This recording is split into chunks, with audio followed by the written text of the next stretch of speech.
pelo sinal da Santa Cruz, livrai-nos Deus nosso Senhor dos nossos inimigos, em nome do Pai, do Filho e do Espírito Santo. Amém. Amém. Primeiro livro de Samuel, capítulo 2, versículos do 1 ao 9.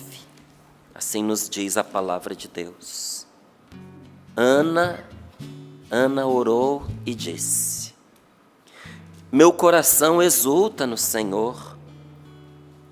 Graças ao Senhor se levanta a minha força. Graças ao Senhor se levanta a minha força. Minha boca desafia meus adversários, porque me alegro em tua salvação, ó Deus. Ninguém é santo como o Senhor. Outro além de ti não há. Não há rocha firme como nosso Deus. Não multipliqueis palavras orgulhosas, nem saia a insolência de vossas bocas, pois o Senhor é um Deus que sabe. É Ele quem pesa as nossas ações. Parece até a palavra de ontem, né? É Deus insistindo no que Ele nos diz. Que ontem na pregação, a palavra que estava sendo dita é que nada escapa aos olhos de Deus. O que é que o Senhor está falando conosco, com você, que acompanhou ontem, está acompanhando agora? E Deus está repetindo para você que nada escapa aos olhos dele. Pois o Senhor é um Deus que sabe. É Ele quem pesa as nossas ações. O arco dos valentes é quebrado. Olha, eu vou até interromper para dizer a você que tinha tomado uma decisão de fazer pela sua força aquilo que você estava duvidando que era o que Deus queria.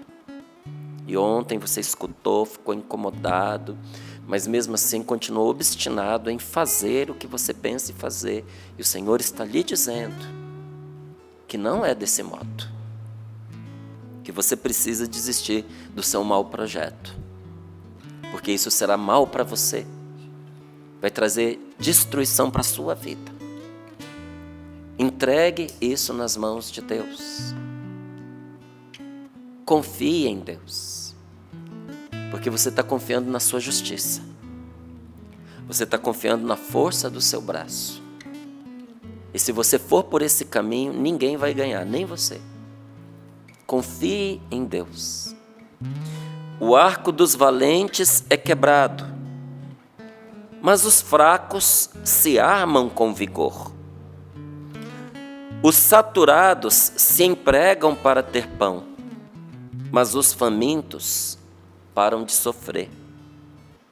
A mulher estéril 7 vezes dá à luz, mas fenece a mãe de muitos filhos.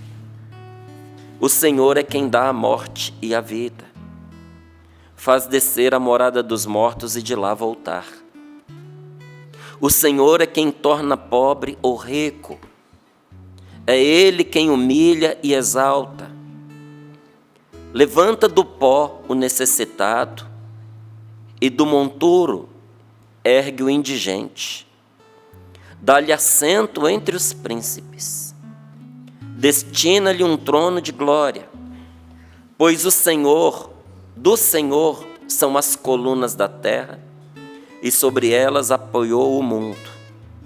Ele vela sobre os passos dos seus santos, mas os ímpios perecem nas trevas, pois ninguém triunfa pela própria força.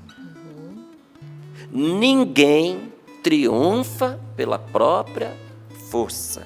Triunfa como então? Pela força que o Senhor levanta. Ninguém triunfa pela própria força.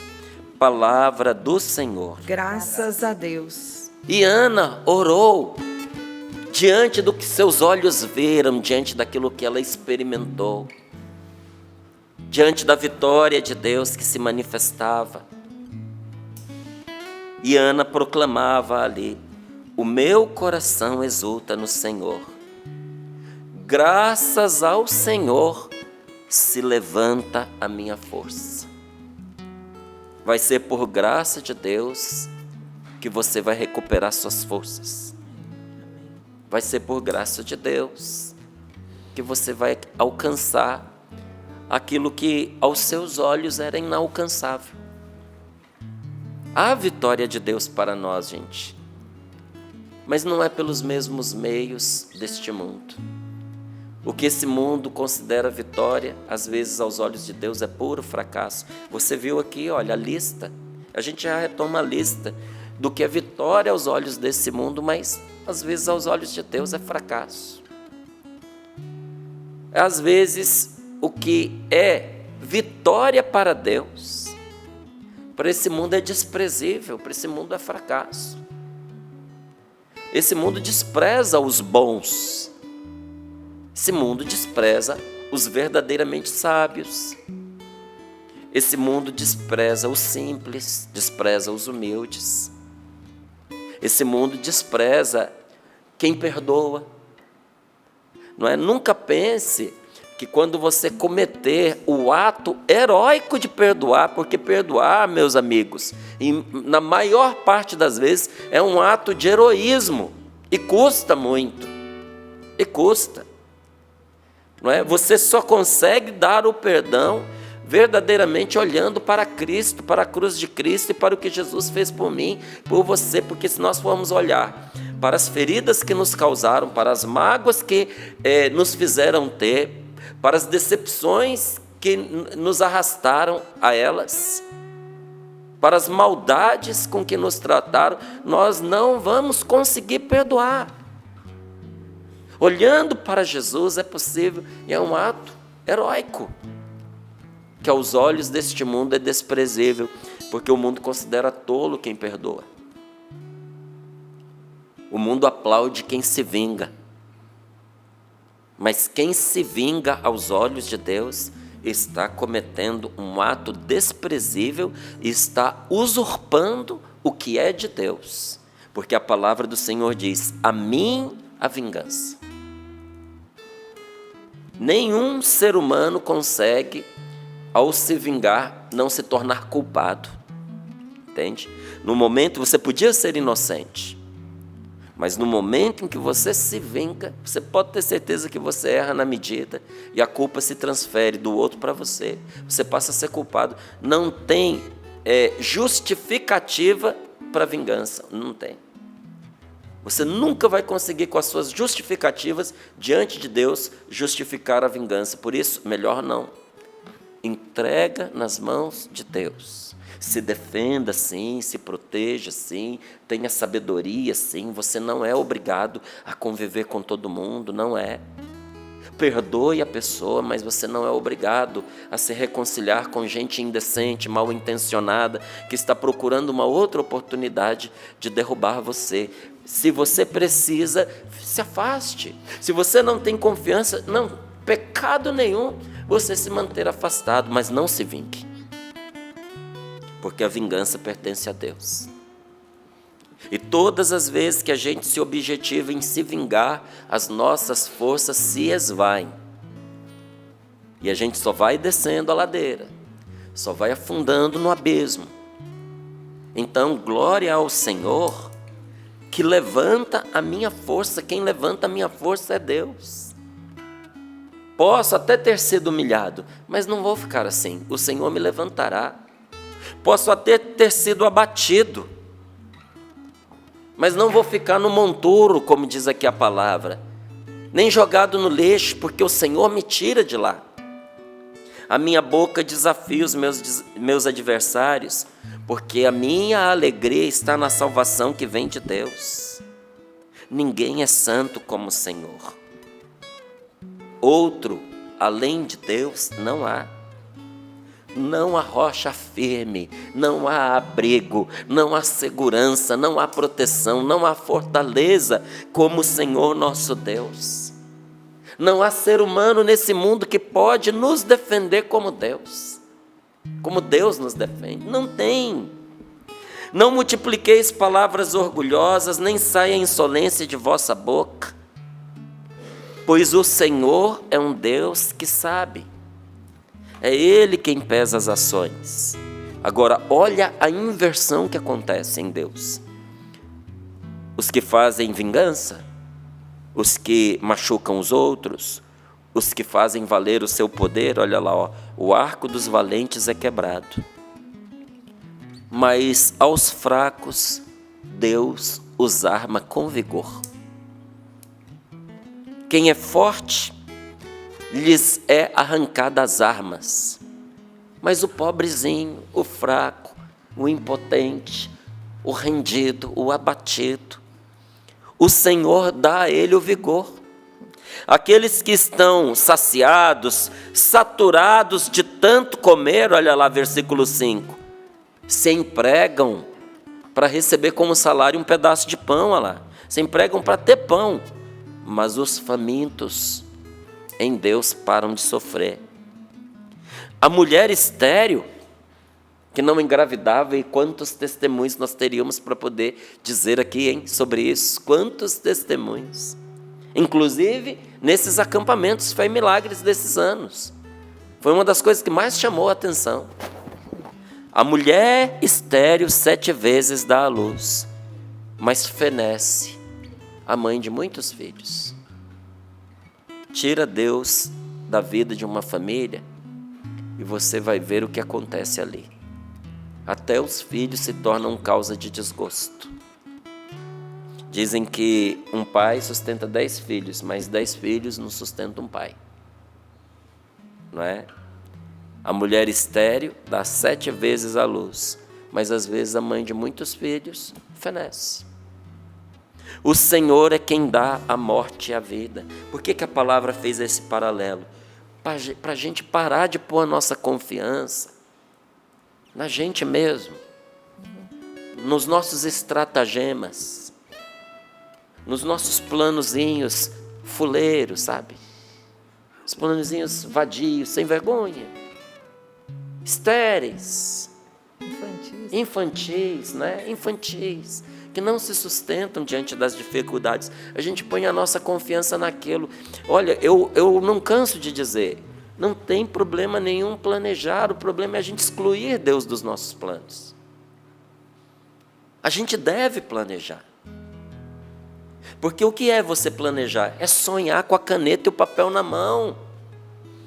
Aliás, eu lhe digo isso, você precisa aprender a sonhar com a caneta e o papel na mão.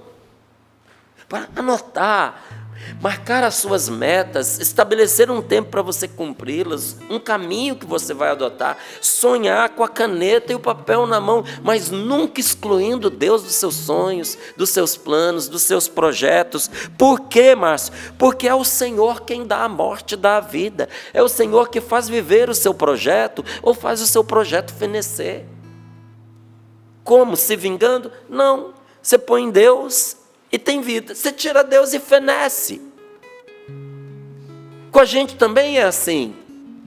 Olha, a gente pode estar passando o pior momento da nossa vida. Se for ao lado de Deus, a gente tem vida, a gente tem alegria, a gente tem paz, a gente sabe que é passageiro. E a gente pode estar no melhor momento da nossa vida, como nunca houve antes. Que se a gente estiver sem Deus, é triste, é fraco, é vazio, é estéril, é sombrio e vai trazer morte. Porque é o Senhor quem dá a vida e quem dá a morte, que faz descer a morada dos mortos e de lá voltar. O Senhor é quem torna pobre ou rico. É Ele quem humilha e exalta, levanta do pó. Olha, presta atenção nesta palavra. Ele levanta do pó o necessitado, tira do monte de lixo o indigente e dá-lhe assento entre os príncipes. Emocionou a todos nós aqui no Sorrindo para a Vida o testemunho de um indigente, de um mendigo, que vivendo um processo de conversão, tendo sido alcançado por Deus, foi libertado de tudo aquilo que o punha na indigência e se tornou vereador na cidade dele. Ele estava aqui esse fim de semana. Ó, a Val disse que ele estava aqui esse fim de semana. Eu conheci pessoalmente. Você o conheceu? Sim. O Senhor o tirou do lixo. O Senhor o tirou do monturo, como diz aqui a palavra, para se assentar entre os governantes da sua cidade. não é? Naquela época eram os príncipes. Não temos príncipes aqui no Brasil. Mas nós temos aqueles que se assentam em lugares, em cadeiras de autoridade, de destacado, né, posicionamento, que coloca a pessoa em evidência, que lhe dá relevância no que faz. É o Senhor quem faz isso, porque do Senhor são as colunas da terra e sobre elas apoiou o mundo. Ele vela sobre os passos dos que são dele. Deus está cuidando de você, que é dele. Não se compare com quem está longe de Deus, porque olha aqui, ó, os ímpios perecem nas trevas, porque ninguém triunfa pela própria força. Pode lutar, mas não vai triunfar pela própria força, não. Então, como é que se triunfa? Se não se triunfa pela própria força, você triunfa pela força que o Senhor levanta. Deus levanta dentro de nós uma força, gente, que passa pela nossa, mas supera a nossa. E aqui eu lhe digo a você que ouvindo esta palavra, até dizendo, olha, Márcio, tem coisas que é muito difícil para mim, eu não sei se eu tenho forças para fazer. Quando Deus ordena que nós façamos algo, quando Deus te manda fazer uma coisa, essa ordem que Ele está dando, e que primeiro Ele põe dentro de você, você sabe que Deus está mandando. Por que a gente se incomoda quando alguém diz alguma coisa, como às vezes aqui no Sorrindo para a Vida a gente diz? Porque você ouviu aqui o que Deus já estava falando dentro do seu coração. Aí incomoda. Incomoda porque a gente tenta ignorar a voz de Deus dentro da gente, mas aí vem alguém de fora e diz, olha, o que você está ouvindo dentro de você é Deus falando, você precisa escutar. Quando Deus ordena que nós façamos algo, a ordem dele é a maior prova. A ordem dele é quase um juramento. É um juramento e uma prova de que aquilo que Ele está nos dando a ordem para fazer, nós podemos realizar. Ele nos dá a graça de realizar aquilo, porque Ele levanta em nós a força para fazer. Se Deus está te dizendo para você frear a sua atitude, Ele está te dando a força para você fazer isso. Se o Senhor está te dando a ordem de avançar em algo que você tem receio de fazer, que você acha que você não vai dar conta, olha, só você acha, porque Deus já sabe que você vai conseguir. Porque Ele está levantando em você a força que vai te fazer dar conta. Porque Deus nos manda fazer o mesmo que Ele deseja fazer. Deus não manda a gente na direção contrária da vontade dEle. E quando a nossa vontade se une com a vontade de Deus, olha, quando nós o obedecemos, o nosso querer e o dele se tornam uma coisa só. Quando eu obedeço a Deus, a minha vontade se torna também a vontade de Deus. Por isso, quem obedece vê milagres. Gente, quem obedece vê milagres. Quem obedece se lança totalmente para navegar ao sabor do sobrenatural. Obedecer é se arremessar no sobrenatural. Tem gente que acha que sobrenatural é ver fantasma dentro de casa, é ver anjo, é falar com anjo. Mas como é que eu faço para mergulhar no sobrenatural? Obedecendo a Deus, você mergulha no sobrenatural. E às vezes, isso traz sentimentos para a gente. E às vezes não traz sentimento nenhum. Às vezes você não sente nada. Não sente nada. Mas a graça está acontecendo. Foi Beethoven que foi surdo, não foi? Beethoven, você sabe que foi um dos maiores compositores de música clássica que o mundo já teve. E as composições mais lindas, mais perfeitas, Beethoven compôs quando estava completamente surdo. Um músico que compunha e não ouvia. Ele não ouvia nada. Lembro de uma situação em que ele fez uma apresentação e que tiveram que puxar ali a barra da roupa dele para ele se virar para receber os aplausos, porque a plateia estava de pé aplaudindo e ele não ouvia nada.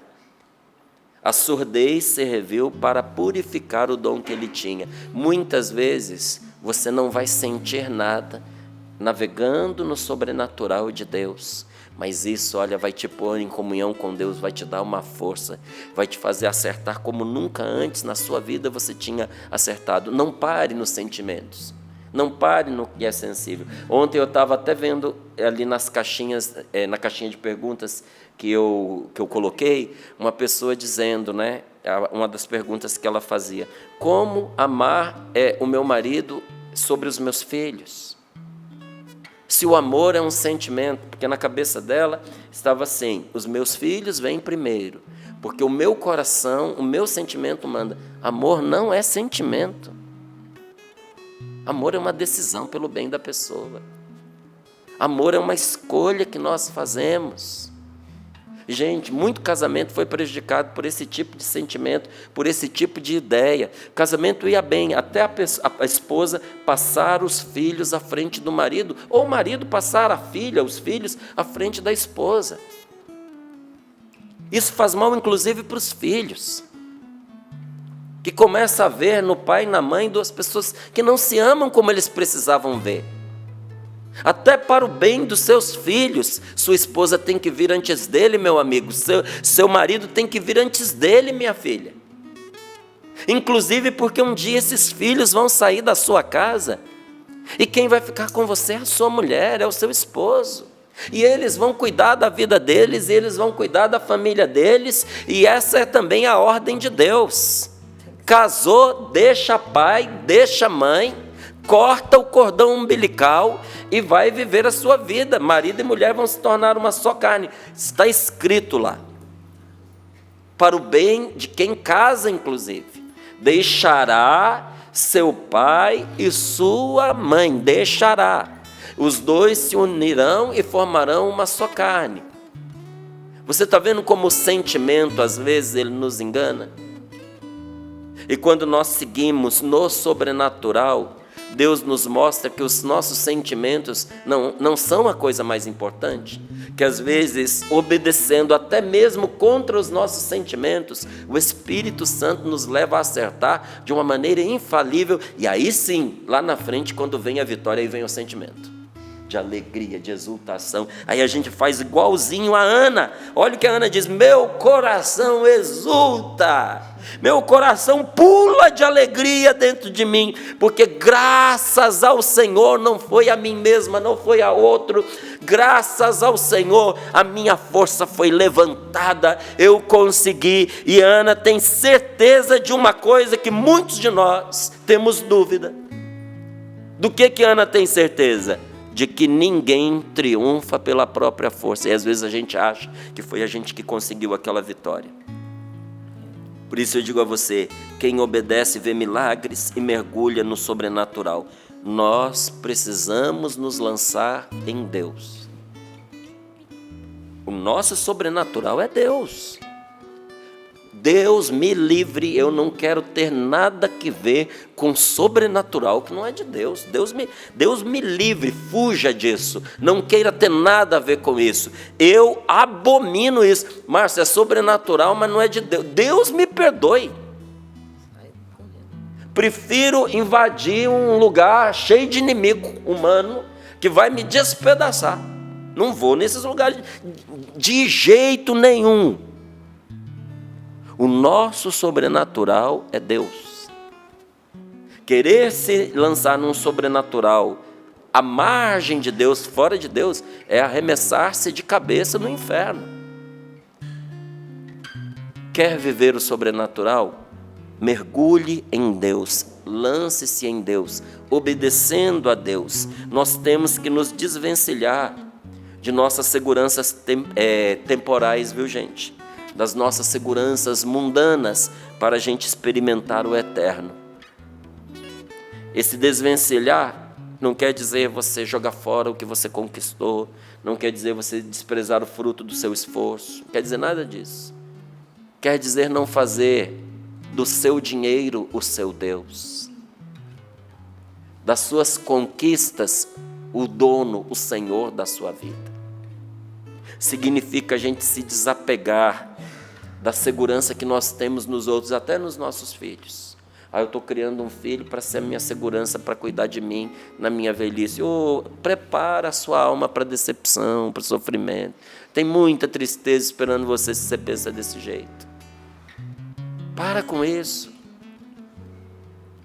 É desapegar-se desta ideia de que você está casando para ter um arrimo, para ter alguém para te sustentar, para ter alguém para te dar dinheiro, para ter alguém para te catar se você cair.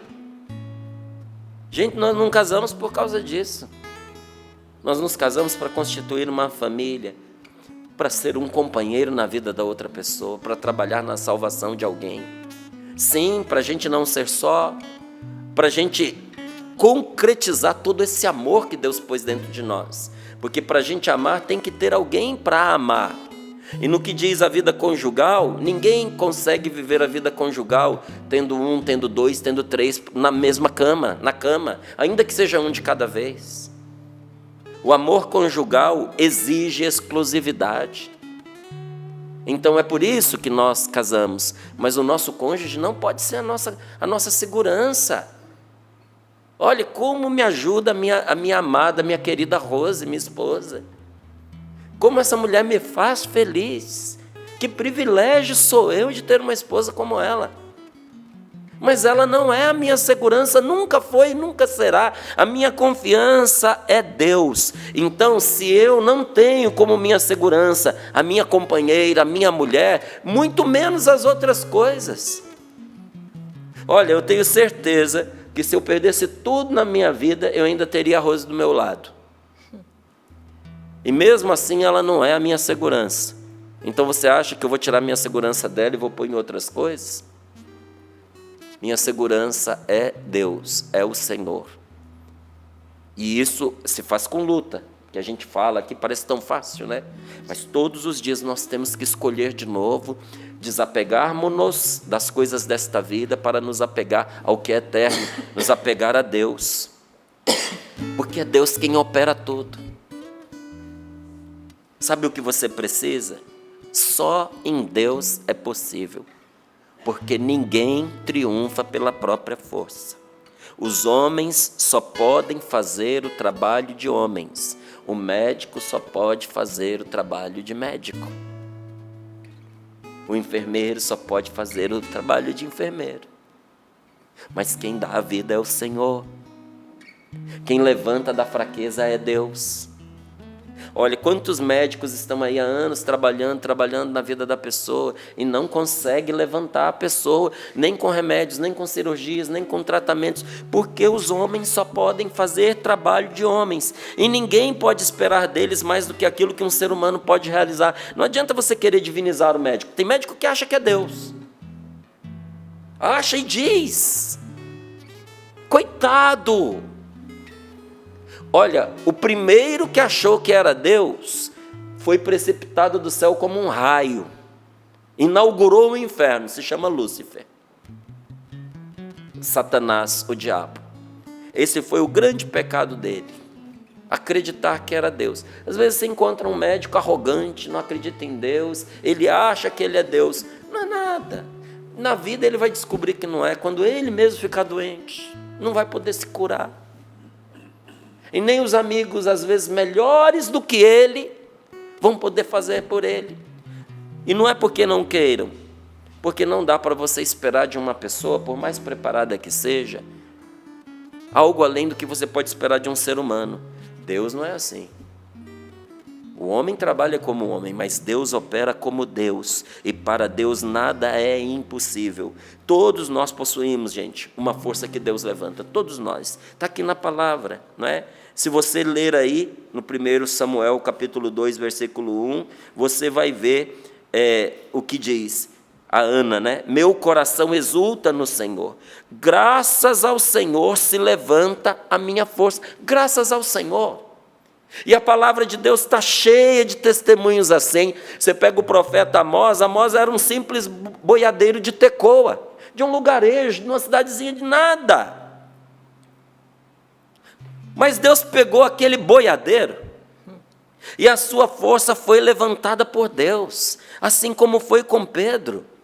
Ontem ainda dizia, Pedro, o nome dele antes era Simão. Simão significa fraquinho, Pedro significa rocha. Jesus estava dizendo, quando deu um nome a ele de Pedro, porque o nome dele era Simão, Jesus estava dizendo: sabe você, fraquinho, faço de você uma rocha. Deus tem prazer em transformar fraquezas em força. E se você permitir, Ele vai fazer com que a sua fraqueza se torne a grande força da sua vida. Foi assim com Pedro, foi assim com Paulo. Quando o Padre Jonas decidiu fundar a comunidade Canção Nova, com tudo que ela é, ele praticamente se viu diante de algo impossível. Gente, não faltava quem fosse contra, não faltava quem dissesse para o Padre Jonas: você vai passar fome, você vai passar necessidade, esse velho é maluco, né? Porque ele não era velho, mas ele sempre teve cabelos brancos. Esse homem é louco, não é? Esse homem não sabe o que está fazendo. O quê? Não existia no Brasil isso aí, de homens e mulheres viverem juntos numa comunidade para poder evangelizar, parecida com uma congregação, mas de pessoas que não eram padres e freiras, e eram homens e mulheres, e ainda dividindo os mesmos espaços. Sabe o que as pessoas diziam? As mulheres da Canção Nova vão ficar todas grávidas. Espera 9 meses. Então, espera 9 meses que vai ver no que isso vai dar. Viver da providência, o quê? Quando eu fui para Portugal, quando eu morei em Portugal, o que mais aquelas pessoas que tinham dinheiro diziam para nós, não o povo português, que é povo de Deus e tem fé também, mas as autoridades, aqueles que tinham dinheiro, os portugueses diziam: aqui em Portugal não funciona viver da providência. Isso é lá com vocês do Brasil. Não, isso não é com nós do Brasil, não. Isso é com quem tem fé. Isso é com quem é de Deus. Isso é com quem é cristão. E eu vou dizer a você, nós não tínhamos em Portugal o mesmo número de sócios evangelizadores que nós temos no Brasil. Mas pensa um povo guerreiro que dá testemunho de fidelidade a esse povo português.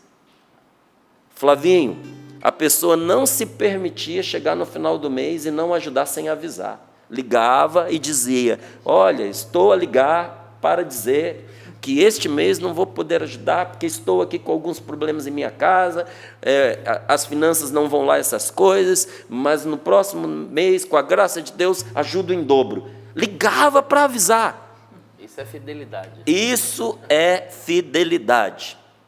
E disseram: não é possível. Mas o Padre Jonas venceu. Ele enfrentou, teve coragem e venceu. Todos nós necessitamos de mais poder, porque ninguém triunfa pela própria força. Todos nós precisamos de mais coragem. Todos nós precisamos de mais sabedoria do que as que possuímos no momento. E isso tudo a gente encontra onde Ana encontrou. Onde? Na oração. Olha aqui, ó. Ana orou. Talvez a palavra mais importante de toda esta passagem seja: Ana orou. Não é, Márcio? Eu me emocionei quando diz aqui que o Senhor levanta a minha força. E eu me emocionei quando disse: ninguém triunfa pela própria força, porque foi a resposta de Deus para mim. Você se emocionou, mas talvez, sabe, a palavra mais importante tenha sido: Ana orou. E aquele cujo coração exulta no Senhor e que todo dia espera os recursos divinos, recebe quantidade suficiente e recebe até a mais. Então, o conceito de dificuldade, gente, ele é bastante relativo. Ele depende muito da força que nós dispomos. Voltei a me exercitar, aí eu estou lá na academia hoje puxando os mesmos pesos que as vovós puxavam, né? Que eu fiquei, desde a pandemia eu não tinha voltado. Nossa, que vergonha. Eu olho com a tristeza para os pesos que eu puxava antes, agora aqueles negócios pequenininhos, quase morrendo. Não é? Mas não me sinto humilhado, não, porque eu sei que é assim. A gente começa de baixo e devagar, e quem persevera ganha força. Não é? Ganha força. A nossa força ela vai aumentando na medida em que a gente vai se exercitando. A mesma dificuldade para você não tem a mesma força que para outra pessoa. Dificuldade é relativa. O que para você é fácil, às vezes para outro é impossível. O que para você é difícil, às vezes para outro é brincadeira de criança. Depende muito da força que nós dispomos. E na medida em que a força aumenta, a dificuldade diminui. Não peça a Deus para diminuir a dificuldade. Peça a Deus para aumentar a sua força. Não seja um fraquinho com desafios fraquinhos. Estou dando conta porque é fácil. Não. Seja um sofredor enfrentando grandes dificuldades, com Deus te dando mais força, aumentando a sua força, aumentando a sua sabedoria. E se esse poder chega à esfera da onipotência, a dificuldade acaba totalmente. Santo Afonso Maria de Ligório, ele dizia assim: quem ora, toma emprestado o poder que é de Deus. Ou seja, a oração nos faz onipotentes com Deus. Coloque as mãos sobre o seu peito, feche seus olhos um pouquinho. Entenda que a nossa suficiência vem de Deus. Todas as ordens que Deus nos dá já trazem em si a capacitação para você executar. E se nós estivermos alinhados com a palavra de Deus, com a inspiração que ela nos dá pessoalmente, em cada momento, se em cada momento você for capaz de ouvir o que a palavra de Deus diz para você, você pode crer que Deus fará qualquer coisa em seu favor. Se formos um no meio de 1000, nós poderemos fracassar, mas se formos um mais Deus, estamos predestinados a vencer. Você sozinho contra um outro, você pode fracassar. Você mais Deus contra uma multidão, é impossível que te vençam. Por isso eu termino dizendo uma palavra que nos traz tanta alegria. Se Deus é por nós, Quem será contra nós? quem será contra nós? Eu esperei para você que está nos ouvindo agora responder. Então responda: se Deus é por nós, Quem será contra nós? quem será contra nós? Amém.